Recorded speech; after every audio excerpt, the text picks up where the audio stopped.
ఈ ఉపవాసంతో పాటు జాగరణ కూడా చేస్తూ ఉంటారు అవును. అందరూ. అంటే ఎవరి ఓపిక కొద్దీ వాళ్ళు చేస్తూ ఉంటారు. మరి జాగరణ చేసే టైంలు ఏమైనా పర్టికులర్‌గా ఉంటాయా?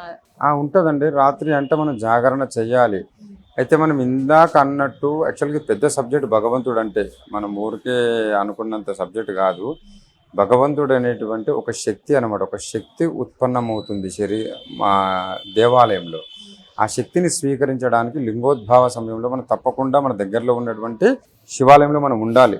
ఆ ఉపవాసం ఉండి రాత్రి టీవీ చూసి ఇంట్లో ఉంటే దానివల్ల ఎలాంటి ఫలితం ఉండదు. మీరు పొద్దంతా ఉపవాసం ఉన్నప్పుడు లింగోద్భావ సమయంలో తప్పకుండా మీ ఇంటి దగ్గర ఉన్నటువంటి శివాలయంలో మీరు ఉండాల్సిందే. ఉంటేనే దానికి ప్రతిఫలం లభిస్తుంది. మొత్తం శరీరానికే రెస్ట్ ఇవ్వాలి.